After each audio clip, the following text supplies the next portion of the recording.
So in this video, we're going to be looking at a series of functional groups that have some fairly similar structural properties. Um, and they're all based off of a compound or type of compound that is related to the carbonyl group. Now we saw in the previous video that if one side of the carbonyl group was attached to a hydrogen and the other side was attached to a carbon, that what we had then was an aldehyde. And we saw that if we had a carbonyl group that was flanked by two carbons, that would be a ketone. Okay, now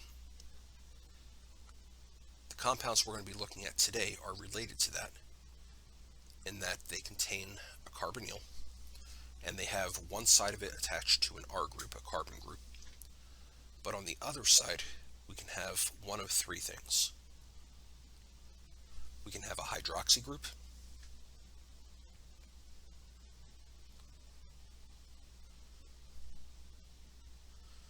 we could have an alkoxy group,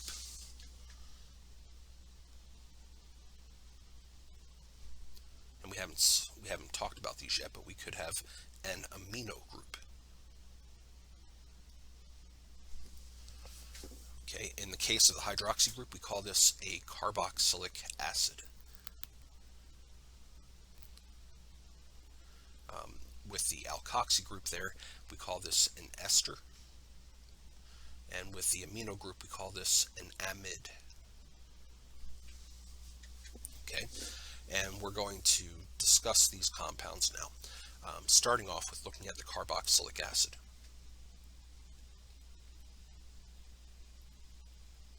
Now, carboxylic acids have their own naming scheme that's very different from the other two.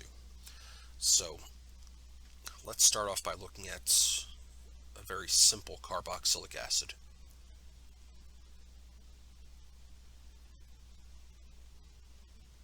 Which would be this guy right here.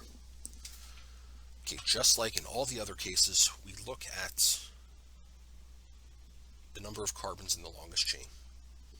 And we start numbering from the end that's closest to the functional group. And even though that C is part of the functional group, we include it in the numbering. Now, that means that this compound here is going to be based on ethane. The rules tell us that to name this, we knock off the E and add oic space acid.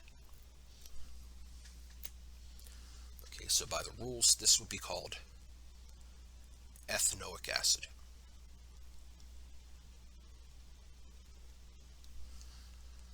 And this is the IUPAC name. The problem is nobody calls it that. This compound has a common name, and it's been around or been known for a very long time, and it's called acetic acid. So just a warning about that. When it comes to carboxylic acids, many of them were discovered quite a long time ago, and many of them were given common names that systematic names were never able to surpass. And that's just the way it is. Not much we can do about it. So just keep that in mind. You're not going to be responsible for knowing the common names, though. Okay, just the IUPAC names. Okay, so if we had a longer carboxylic acid, like this, okay, we would follow the same exact procedure. Look at the longest chain. There's 4 carbons. Okay, we knock off the E from butane and get us butanoic acid.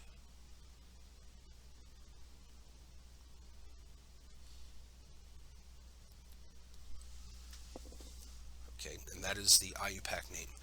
The common name is butyric acid, which is the only reason I'm mentioning this is because it's actually kind of interesting. Butyric acid is a compound that is produced when butter rots.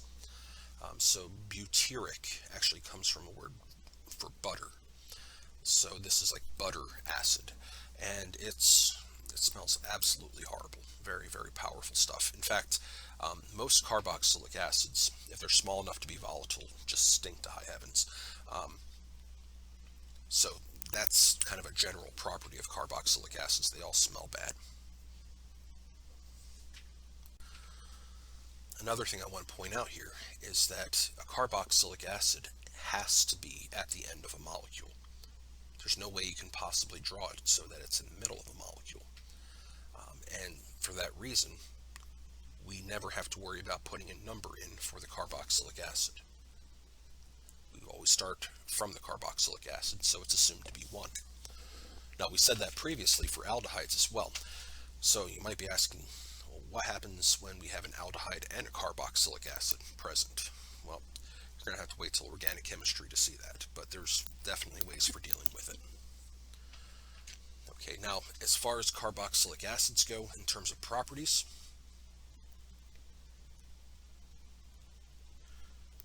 okay, they are capable of hydrogen bonding. Okay, which means we expect them to have high melting points and high boiling points. You might be wondering, how do they compare to things like alcohols, which are also capable of hydrogen bonding? It turns out that carboxylic acids have melting points and boiling points even higher than what we would expect for alcohols of the same size. The reason for that being that the carboxylic acids can actually interact in a way that makes them behave like they're bigger than they really are. We're not going to worry about the details of that too much, but we can say, I think, pretty comfortably that compared to an alcohol, carboxylic acids are much higher in boiling point and melting point. So to kind of put that on our radar here, okay, we look at our hydrocarbons. Okay, higher than that's going to be our ethers. Higher than that's going to be our aldehydes and ketones, which are going to be similar to each other. And then higher than that's the alcohol, and higher than that is the carboxylic acid,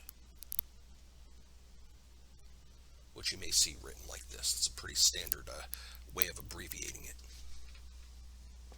Okay. When it comes to solubility, we see the same behaviors here as we saw for alcohols or aldehydes and ketones. We see smaller carboxylic acids being soluble. Okay, and we see that the solubility diminishes as we increase in size. Okay, so that's the carboxylic acid. Now, related to the carboxylic acid, and this isn't really truly a functional group, but I want to introduce this. You see, a carboxylic acid, like acetic acid, is an acid like you would expect. Okay, so that means it's going to give up a proton. So if I were to mix acetic acid with water to some degree, we're going to have a proton being given up by the carboxylic acid to the water to produce hydronium. Okay. This compound that's produced as a result is called a carboxylate.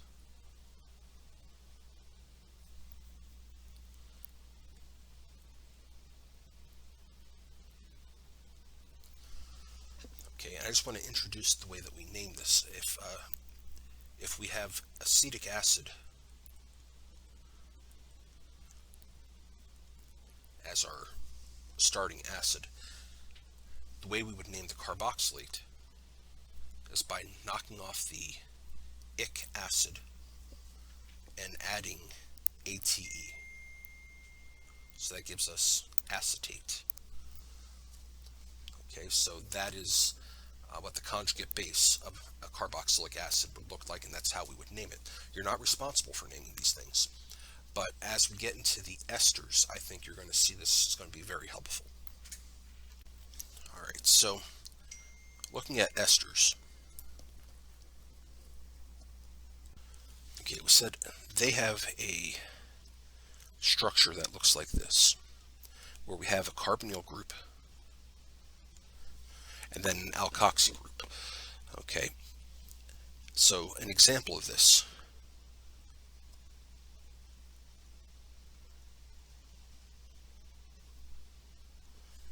would be this compound right here. So it kind of looks like a ketone, but it has like an oxygen snuck in there between the carbon, or two carbon atoms. To name this, okay, this is probably one of the trickier compounds to name. Okay, we need to separate the molecule into two parts. An alkyl portion, which I've colored in blue, and then the carboxylate portion, which I'm coloring in red. Hopefully you can see now why I introduced the carboxylates in the previous section here. Basically what we need to do here in order to name this is to give the name of the alkyl group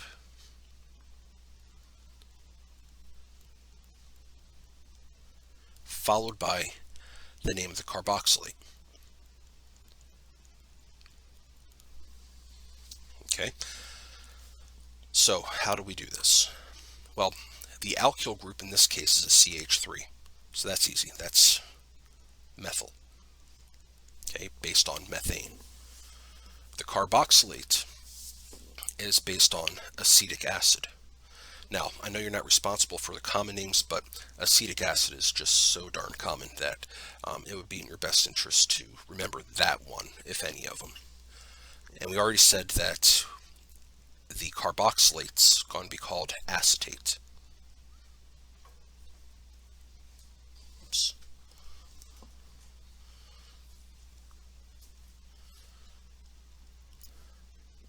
Okay, so the name of this compound is going to be methyl acetate. Okay, let's try another one that doesn't have any common names in there. So let's try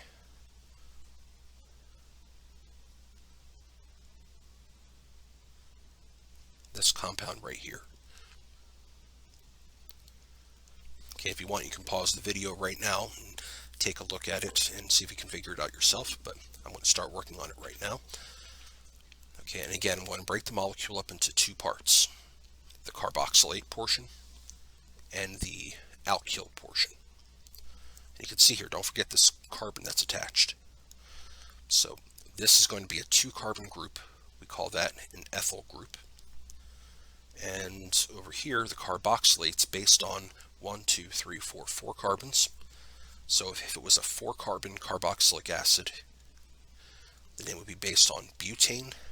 We knock off the E, add the oic acid. So this would be butanoic acid if it were the carboxylic acid. Okay, and we said that in order to name the carboxylate, we knock off the ic acid and add ATE. So this becomes butanoate. So the name overall is ethyl butanoate. Okay, and in case I wasn't clear about this, there is a space between these two words here. Alright, so that's how we name esters. When it comes to solubility, I would say esters are insoluble in water. Pretty much all of them are. They have no capability for hydrogen bonding. They do have a dipole, but it just turns out that these things just don't want to dissolve. In addition to that, we'd expect them to have relatively low melting points and boiling points, somewhere in between, let's say, ethers and aldehydes.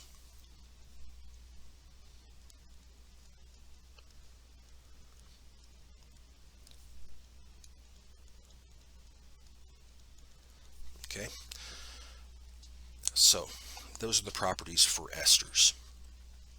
Okay, now, as promised, we're going to talk about amides, but I can't talk about amides really without introducing amines. Okay, so these are going to fit in here. Actually, you know what? Let's not do amines right now. Let's try the amides first.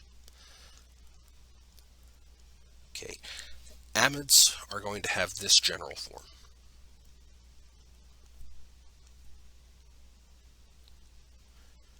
Okay, where we have this NH2 group, what we call an amino group, attached to the carbonyl. Okay, now to name these, it's fairly straightforward.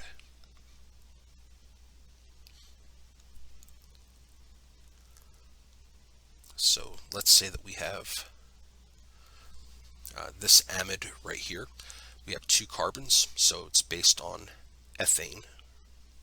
So all we have to do is take that parent name, knock off the E, and then add amide.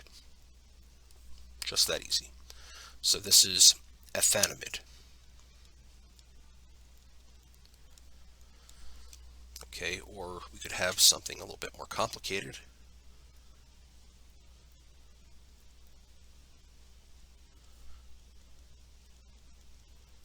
Which would be 1, 2, 3, 4, 5, 6, 7, 8. This is going to be octanamide. Okay, and again, just like carboxylic acids, like esters, amides are always going to be the number 1 carbon. So that means we always count from them, so we don't have to worry about including a number to indicate the position of the amide. Okay, so let's pause that there. We don't really need to talk about the properties of amides too much, but they're similar to carboxylic acids in a lot of different ways, and I think we can safely leave it at that. In the next video, we're going to talk about amines and how they relate, or how they can be combined with carboxylic acids to create some very interesting compounds.